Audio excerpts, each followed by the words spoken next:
الحمدللہ رب العالمین والعاقبۃ للمتقین والصلاة والسلام علی سید الانبیاء والمرسلین اما بعد فاعوذ باللہ من الشیطان الرجیم بسم اللہ الرحمن الرحیم۔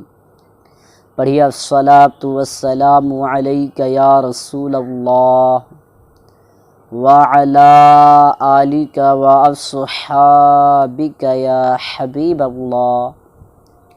الصلاة والسلام علیک یا نبی اللہ وعلی آلک واصحابک یا نور اللہ۔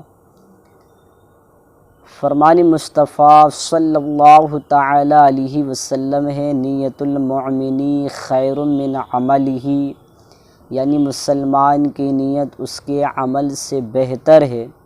اس لیے میٹھے میٹھے اسلامی بھائیوں، آئیے بیان سننے سے پہلے کچھ اچھی نیت فرما لیجئے۔ آپ نیت فرما لیجئے کہ اللہ اور اس کے رسول کو راضی کرنے اور ثواب کمانے کے لیے بیان سنیں گے۔ جو کچھ سنیں گے توجہ کے ساتھ سنیں گے، اسے یاد رکھنے کی کوشش کریں گے، جو کچھ یاد رہ گیا اس پر عمل کرنے کی کوشش کریں گے، ساتھ ہی ان باتوں کو، ان پیغام کو اپنے گھروں میں، اپنے دوست احباب میں بھی شیئر کریں گے، انہیں بھی یہ پیغام پہنچانے کی کوشش کریں گے۔ مزید نیت فرما لیجئے کہ جتنی نیت زیادہ ہوگی ثواب بھی اتنا ہی زیادہ ملے گا۔ میں اپنے لیے نیت کر لیتا ہوں کہ اللہ اور اس کے رسول کو راضی کرنے، ثواب کمانے کے لیے بیان کروں گا، نیکی کی دعوت دوں گا، برائی سے منع کروں گا، اور حدیث پاک کی اس آیت بلغوا انی ولو آیا، یعنی پہنچا دو میری طرف سے اگرچہ ایک ہی آیت ہو تو میں دیے ہوئے اس احکام کی پیروی کروں گا انشاءاللہ عز و جل۔ میٹھے میٹھے اور پیارے پیارے اسلامی بھائیوں، میرے پیر و مرشد شیخ طریقت امیر اہل سنت حضرت علامہ مولانا ابو بلال محمد الیاس عطار قادری رضوی ضیائی دامت برکاتہم العالیہ اپنے رسالہ نماز کا طریقہ حنفی میں درود شریف کے متعلق حدیث پاک کو نقل فرماتے ہیں کہ سرکار مدینہ سلطان باقرینہ قرار قلب و سینہ فیض گنجینہ صاحب معطر پسینہ باعث نزول سکینہ صلی اللہ تعالی علیہ وسلم نے نماز کے بعد حمد و ثنا کرنے اور درود شریف پڑھنے والے سے فرمایا، دعا مانگ قبول کی جائے گی، سوال کر دیا جائے گا۔ سبحان اللہ، صلو علی الحبیب صلی اللہ تعالی علیہ وسلم۔ تو میٹھے میٹھے اسلامی بھائیوں، دیکھا آپ نے، اگر آپ بھی چاہتے ہیں آپ کی بھی دعائیں قبول ہوں، جو کچھ مانگے اللہ رب العزت سے وہ آپ کو ملے، بشرطے کہ وہ مانگنا آپ کا جائز ہو، تو آپ کو چاہیے کہ پہلے آپ نماز پڑھیں، پھر اللہ کی حمد و ثنا بیان کریں، پھر اللہ کے رسول سیدہ آمینہ کے گلشن کے مہکتے پھول صلی اللہ تعالی علیہ وسلم پر درود شریف پڑھیں، پھر جو کچھ اللہ کی بارگاہ میں اپنے لیے مانگنا ہے، اوروں کے لیے مانگنا ہے، مانگے انشاءاللہ اللہ رب العزت آپ کی ہر مانگی ہوئی مرادوں کو پوری فرمائے گا۔ بہرحال میٹھی میٹھی اسلامی بھائیوں، اللہ تبارک و تعالیٰ کا بے پناہ ہم پر کرم اور احسان ہے کہ اس نے ہمیں مسلمان بنایا، اشرف المخلوقات بنایا، اپنے پیارے حبیب صلی اللہ تعالی علیہ وسلم کا دامن عطا فرمایا۔ میٹھی میٹھی اسلامی بھائیوں، بحیثیت مسلمان اللہ تبارک و تعالیٰ نے ہمیں کچھ ذمہ داریاں، ہم پر کچھ قانون نافذ فرمائے، جس کو فالو کرنا، جس پر عمل کرنا ہر ایک مسلمان کے لیے بہت ہی ضروری ہے۔ میٹھی میٹھی اسلامی بھائیوں، انسان چاہے کتنا ہی اللہ تبارک و تعالیٰ کی حمد و ثنا کرے، اس کی دی ہوئی نعمت کا شکر ادا نہیں کر سکتا، کیونکہ اللہ تبارک و تعالی قرآن مجید فرقان حمید کے اندر جگہ بجگہ یہ ارشاد فرماتا ہے کہ میں نے جو تمہیں نعمت دی ہے ان نعمتوں کا شکر تم ادا نہیں کر سکو گے۔ میٹھی میٹھی اسلامی بھائیوں، کچھ تو ایسے بھی مسلمان ہوتے ہیں جس کو اللہ اور اس کے رسول صلی اللہ تعالی علیہ وسلم کی اطاعت اور فرما برداری کا جذبہ کوٹ کوٹ کر بھرا ہوا نظر آتا ہے، جبکہ دوسری طرف ایسے مسلمان بھی ہے جس کو اللہ رب العزت کی اطاعت اور فرما برداری، ذکر و درود، نماز و اذکار، اس سے کوئی لینا دینا نہیں ہوتا۔ مگر میٹھے میٹھی اسلامی بھائیوں، چونکہ ہم مسلمان ہیں اور مسلمان ایسا ہوتا ہے کہ اس کی زبان ہر وقت اللہ رب العزت کے ذکر سے تر ہوتا ہے۔ ایک مسلمان کو ایسا ہی ہونا چاہیے، جب بھی کوئی اسے دیکھے تو دیکھ کر ہی سمجھ جائے کہ یہ واقعی اللہ رب العزت کی اطاعت اور فرما برداری کرنے والا مومن مسلمان بندہ ہے۔ بہرحال میٹھی میٹھی اسلامی بھائیوں، اللہ تبارک و تعالیٰ قرآن مجید فرقان حمید کے اندر ارشاد فرماتا ہے، فَإِذَا قَضَيْتُمُ الصَّلَاةَ فَاذْكُرُوا اللَّهَ قِيَامًا وَقُعُودًا۔ ترجمہ کنز الایمان، پھر جب تم نماز پڑھ چکو تو اللہ کی یاد کرو کھڑے اور بیٹھے۔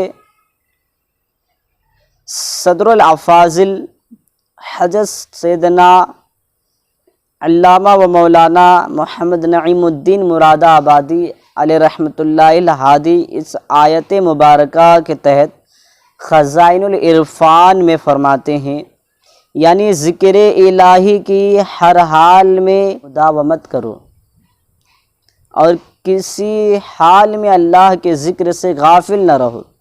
حضرت ابن عباس رضی اللہ تعالی عنہما نے فرمایا، اللہ عز و جل نے ہر فرض کی ایک حد متعین کی ہے سوائے ذکر کے، اس کی کوئی حد نہیں رکھی۔ فرمایا ذکر کھڑے بیٹھے، کروٹوں پر لیٹے، رات ہو یا دن ہو، خشکی ہو یا تر ہو، سفر میں ہو یا حضر میں ہو، غنا میں و فقر میں، تنگ دستی اور بیماری میں، پوشیدہ طور پر اور ظاہری طور پر، ہر صورت میں اللہ کا ذکر کیا کرو۔ میٹھی میٹھی اسلامی بھائیوں، واقعی یہ ذکر ایک ایسی چیز ہے کہ جب انسان ذکر الہی کو تھام لیتا ہے تو تمام بلائیں، تمام آفتیں، تمام مصیبتیں اس بندہ مسلمان سے دور ہوتی ہوئی نظر آتی ہے۔ اور کیوں نہ ہو کہ جو اللہ کا ذکر کرے اسے یہ برکت کیوں نہ ملے۔ آج اگر ہم اللہ کی نافرمانیاں کرتے ہیں تب بھی اللہ عز و جل اپنی نعمتوں کو بند نہیں کرتا، یہ بڑی خاص بات ہے۔ تو اگر کوئی بندہ مسلمان اللہ کا ذکر کرتا ہو، اپنی زبان کو ذکر الہی میں تر رکھتا ہو، تو اسے اللہ بیماریوں، پریشانیوں، مصیبتوں، آلام سے کیوں نہ نجات عطا فرمائے گا۔ میٹھی میٹھی اسلامی بھائیوں، حضرت سیدنا ابو مخارق رضی اللہ تعالیٰ عنہ سے روایت ہے کہ نور کے پیکر تمام نبیوں کے سرور صلی اللہ تعالی علیہ وسلم نے فرمایا، معراج کی رات میں نے ایک شخص کو دیکھا جو عرش کے نور میں ڈوبا ہوا تھا، تو پوچھا یہ کون ہے؟ کیا کوئی فرشتہ ہے؟ کہا گیا نہیں۔ میں نے پوچھا کیا کوئی نبی ہے؟ عرض کیا گیا نہیں۔ میں نے پوچھا پھر یہ کون ہے؟ کہا گیا یہ وہ شخص ہے جس کی زبان دنیا میں اللہ عز و جل کے ذکر سے تر رہتی تھی اور دل مساجد میں لگا رہتا تھا، اور اس نے کبھی اپنے والدین کو گالیاں نہیں دی۔ سبحان اللہ۔ میٹھی میٹھی اسلامی بھائیوں، دیکھا آپ نے کہ جس کا دل مسجدوں میں لگا رہتا ہے، زبان ذکر الہی سے تر رہتا ہے، ماں باپ کی فرما برداری میں وقت گزرتا رہتا ہے، اور اسی حال میں دنیا سے کوچ کر جاتا ہے، کیسی سعادت ملتی ہے کہ فرشتے اس کے تقوی اور اس کی عبادت کے گواہی دے رہے ہیں۔ سبحان اللہ۔ اتنا ہی نہیں میٹھی میٹھی اسلامی بھائیوں، حضرت سیدنا معاذ رضی اللہ تعالیٰ عنہ فرماتے ہیں کہ ایک شخص نے سید المبلغین رحمۃ للعالمین شفیع المذنبین صلی اللہ تعالیٰ علیہ وسلم کی بارگاہ میں عرض کیا، یا رسول اللہ، کون سا مجاہد سب سے زیادہ ثواب والا ہے؟ فرمایا، جو ان میں سے اللہ عز و جل کا ذکر کثرت سے کرنے والا ہو۔ انہوں نے پھر عرض کیا، کون سا روزہ دار سب سے زیادہ ثواب والا ہے؟ فرمایا، جو ان میں سے اللہ کا ذکر کثرت سے کرنے والا ہو۔ پھر انہوں نے نماز، زکوٰۃ، حج اور صدقے کے بارے میں یہی سوال کیا، اور رسول خدا صلی اللہ تعالی علیہ وسلم وہی جواب دیتے رہے کہ جو ان میں سے کثرت سے اللہ کا ذکر کرنے والا ہو۔ تو حضرت سیدنا ابوبکر صدیق رضی اللہ تعالی عنہ نے حضرت سیدنا عمر فاروق اعظم رضی اللہ تعالی عنہ سے فرمایا، اے ابو حفص، ذکر کرنے والے تو ہر بھلائی لے گئے۔ تو رسول اللہ صلی اللہ تعالی علیہ وسلم نے فرمایا، ہاں ایسا ہی ہے۔ میٹھی میٹھی اسلامی بھائیوں، پتہ چلا کہ ذکر ایک ایسی برکت والی عبادت ہے کہ ہر عبادتوں پر یہ غلبہ حاصل کر لیتا ہے۔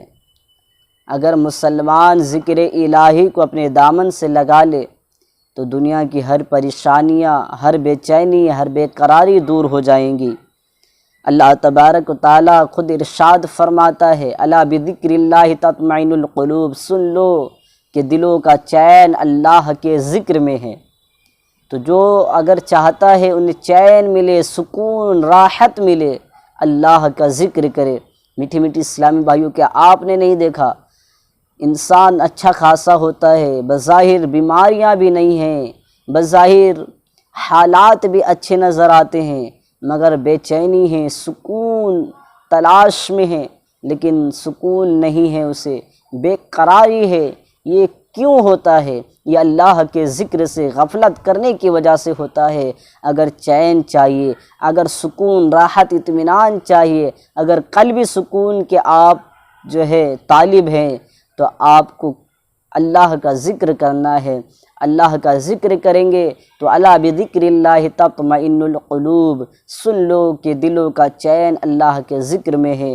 آپ کو بھی اللہ کے ذکر سے چین اور راحت ملے گا۔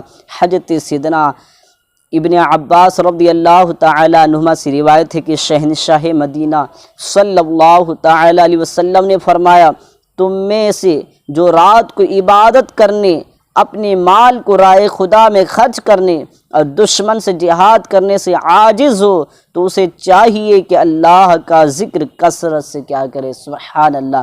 میٹھی میٹھی اسلامی بھائیوں، بسا اوقات ہمیں شیطان یہ ورغلاتا ہے، بہکاتا ہے، تو غریب ہے، کہاں تو اتنا صدقہ کر سکے گا، کہاں تو زکوٰۃ دے پائے گا، کہاں تو حج کے لیے جا پائے گا، کہاں تیرے اندر اتنی استطاعت اور طاقت ہے کہ تو بڑے بڑے جو ہے نیک اعمال اپنے ان پیسوں کے ذریعے، اپنے ان جو ہے طاقتوں کے ذریعے کر پائے گا۔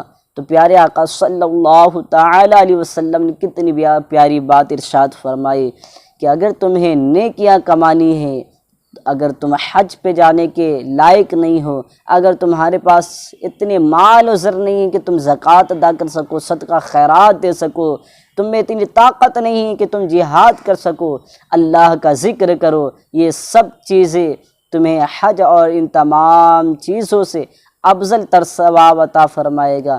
تو میٹھی میٹھی اسلامی بھائیوں، ایک بات یہاں پر عرض کرنا چاہوں، اس کا یہ مطلب نہیں کہ حج نہ کرے یا پھر حج کی اہمیت کم ہو جاتی ہے، یہ ان لوگوں کے لیے بتایا جا رہا ہے جس کی استطاعت نہیں ہے حج کرنے کی، جس کی استطاعت نہیں ہے زکوٰۃ اور صدقہ خیرات کرنے کی۔ یہ ان لوگوں کے لیے ہے کہ یہ دل چھوٹا نہ کرے، یہ اپنے آپ کو رنجیدہ نہ کرے، یہ مایوس نہ ہو، یہ اللہ کا ذکر کرے، انہیں بھی وہی ثواب عطا کیا جائے گا جو دیگر لوگوں کو عطا کیا جاتا ہے جو اپنے پیسوں کے ذریعے صدقہ و خیرات کر کے نیکیاں حاصل کرتے ہیں۔ بہرحال میٹھی میٹھی اسلامی بھائیوں، ایک مرتبہ سرکار مدینہ صلی اللہ تعالی علیہ وسلم مکہ مکرمہ کے ایک راستے پر چل رہے تھے۔ جب آپ صلی اللہ تعالی علیہ وسلم کا گزر جمدان نامی پہاڑ کے قریب سے ہوا تو آپ صلی اللہ تعالی علیہ وسلم نے فرمایا کہ اے لوگو، چلو یہ جمدان ہے اور سن لو کہ جو ممتاز لوگ ہیں وہ قرب خداوندی پا لینے میں دوسروں سے آگے بڑھ گئے ہیں۔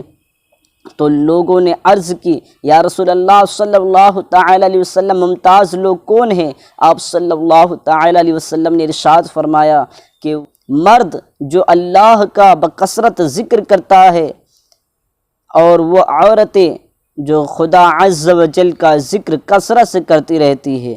میٹھے میٹھے اسلامی بھائیوں، حضرت سیدنا معاذ رضی اللہ تعالیٰ عنہ فرماتے ہیں، ذکر اللہ سے بڑھ کر کوئی شے ایسی نہیں جو اللہ عز و جل کے عذاب سے نجات دلانے والی ہو۔ حضرت سیدنا ثوبان رضی اللہ تعالیٰ عنہ فرماتے ہیں کہ جب یہ آیت مبارکہ نازل ہوئی، والذین یکنزون الذہب والفضہ، ترجمہ کنز ایمان، اور وہ کہ جوڑ کر رکھتے ہیں سونا اور چاندی، تو ہم اس وقت رحمت عالم صلی اللہ تعالی علیہ وسلم کے ساتھ سفر میں تھے۔ بعض صحابہ کرام علیہم رضوان کہنے لگے، سونے اور چاندی کے بارے میں تو آیت نازل ہو گئی، اگر ہم جان لیں کہ کون سا مال بہتر ہے تو ہم اسے اختیار کر لیں گے۔ تو رسول اللہ صلی اللہ تعالی علیہ وسلم نے فرمایا، سب سے افضل مال ذکر کرنے والی زبان، شکر کرنے والا دل اور ایماندار بیوی ہے جو اس کے ایمان میں مددگار ہے۔ یاد رہے، تلاوت قرآن، حمد و ثنا، مناجات و دعا، درود و سلام، نعت و خطبہ، درس، سنت و برا بیان وغیرہ سب ذکر اللہ میں شامل ہے۔ لہٰذا کتنے خوش نصیب ہیں وہ اسلامی بھائی اور اسلامی بہنیں جو اپنی زبان کو فضول گوئی سے بچاتے ہوئے اسے نیکی کی دعوت، سنت و بھرے بیانات اور ذکر و درود میں لگائے رکھتے ہیں اور اللہ عز و جل کی رضا اور رحمتوں کے حقدار بنتے ہیں۔ اللہ عز و جل ان سب پر رحم فرمائے اور زبان کو لگام نصیب کرے کہ یہ ذکر اللہ سے غافل نہ ہو، فضول نہ بولے۔ کاش زبان کا قفل مدینہ لگانے کی سعادت نصیب ہو جائے۔ نیز خاموشی کی عادت ڈالنے کے لیے کچھ نہ کچھ انسان کو چاہیے کہ وہ لکھ کر گفتگو کر لیا کرے تاکہ اسے عادت پڑ جائے اور وہ بھی اپنی زبان کی حفاظت کر پائے۔ تو میٹھے میٹھے اسلامی بھائیوں، دیکھا آپ نے کہ زبان کی حفاظت کرنے والا کس قدر خوش نصیب ہے، زبان کو صحیح استعمال کرنے والا کس قدر وہ خوش نصیب ہے۔ میٹھے میٹھے اسلامی بھائیوں، زبان یوں تو کھلتی رہتی ہے لیکن کبھی فضول باتوں کے لیے، کبھی جو ہے گناہ بھرے باتوں کے لیے۔ اے کاش کہ ہماری یہ زبانیں جب بھی کھلے اللہ کے ذکر کے لیے کھلے، اللہ کی طرف کسی کو بلانے کے لیے کھلے۔ اے کاش کہ ہماری زبان حرکت کرے تو قرآن مجید کی تلاوت کے لیے کرے، ذکر و اذکار کے لیے کرے، نیکی کی دعوت دینے، برائی سے منع کرنے کے لیے کھلے۔ اے کاش کہ ہماری یہ زبان درود و سلام پڑھنے کے لیے کھلے، سنت و بھرے بیانات کرنے کے لیے کھلے۔ اے کاش کہ یہ زبان اللہ کے رسول صلی اللہ تعالی علیہ وسلم کی نعت خوانی کے لیے کھلے۔ میٹھی میٹھی اسلامی بھائیوں، زبان کی حفاظت بے حد ضروری ہے۔ یہی زبان تو ہے کہ اگر چند باتیں اس سے غلط نکل جائے تو انسان کا ایمان خطرے میں پڑ جاتا ہے، اور یہی زبان ہے کہ اگر انسان اس سے کلمہ توحید کا دل سے اقرار کر لے تو یہی زبان کی برکت سے ایمان کی دولت نصیب ہو جاتی ہے۔ یہ زبان بڑی قیمتی چیز ہے، اس زبان کو ہمیشہ ذکر و درود میں لگائے رکھے کہ انسان کے لیے یہی آخرت کا سرمایہ ہے۔ حدیث پاک میں ملتا ہے کہ قیامت کے میدان میں لوگ حسرت کریں گے، اے کاش ہم نے نیکیاں کیوں نہ اور کر لی، اور کچھ گناہگار یہ تصور تصور کریں گے اے کاش کہ ہمیں زندگی دوبارہ ملتا تو کم سے کم ہم صرف ایک بار سبحان اللہ کہنے میں کامیاب ہو جاتے۔ مگر میٹھی میٹھی اسلامی بھائیوں، اس وقت کا پچھتانا، اس وقت کا جو ہے اپنے آپ کے اندر احساس لانا کیا فائدہ دے سکتا ہے جب وقت ہی ہاتھ سے نکل چکا ہو۔ آج ہمارے پاس وقت ہے، آج ہمیں مہلت دی گئی ہے، آج ہم باحیات ہے، آج ہماری سانسیں چل رہی ہے، آج ہمیں اللہ نے صلاحیت دی ہے، ہم اچھے برے کی تمیز پیدا کر سکتے ہیں، ہم اچھے اور برے میں فرق پیدا کر سکتے ہیں۔ لہٰذا کیوں نہ ہم اس زندگی کا فائدہ حاصل کر لے۔ یہ زندگی کسی کا ساتھ نہیں دیتی ہے، یہ بے وفائی دنیا کا نام ہے، یہ دنیا ایک بے وفا شے ہے، اس جس نے بھی دل لگایا ہے بے وفائی کے علاوہ کچھ ہاتھ نہیں آیا ہے۔ آخرت کی فکر کرے، قبر و حشر کی فکر کرے، موت سے پہلے موت کی تیاری کی کوشش کرے، آخرت میں اللہ کو جواب دینا ہے اس کی تیاری کرے۔ غفلت سے وقت گزرتا رہا اور یہ زبانیں گناہوں کی طرف جو ہے کھینچتی رہی تو پھر آخرت میں اللہ کو جواب بھی دینا ہے۔ میٹھی میٹھی اسلامی بھائیوں، اللہ تبارک و تعالیٰ قرآن مجید فرقان حمید پارہ 29 سورہ ملک کی آیت نمبر 2 میں ارشاد فرماتا ہے الذی خلق الموت والحیات لیبلوکم ایکم احسن عملا، جس کا ترجمہ اس طرح ہے کہ تمہیں موت دی جائے گی، پھر موت کے بعد زندگی، اس لیے کہ تمہیں آزمایا جائے کہ تم میں تمہارا کام کس کا اچھا ہے۔ تو جس کے کام اچھے ہوئے انہیں جزا دی جائے گی اور جس کے کام برے ہوئے انہیں سزا دی جائے گی۔ میٹھی میٹھی اسلامی بھائیوں، اگر آپ بھی چاہتے ہیں کہ آپ کو بھی آپ کے کیے گئے اعمال کا بدلہ احسن طریقے سے ملے تو آپ بھی اللہ رب العزت کی بارگاہ میں سچی توبہ کیجیے، ذکر و اذکار کیجیے، تو انشاءاللہ عز و جل اللہ نے چاہا تو آپ کی بھی قسمت انگرائی لے گی اور آپ بھی اللہ رب العزت کے مقبول بندوں میں شامل ہو جائیں گے۔ اللہ رب العزت کی بارگاہ میں دعا ہے اللہ عز و جل ہم سب کو حق کہنے سمجھنے کی توفیق عطا فرمائے۔ آمین بجاہ النبی الامین صلی اللہ تعالی علیہ وسلم۔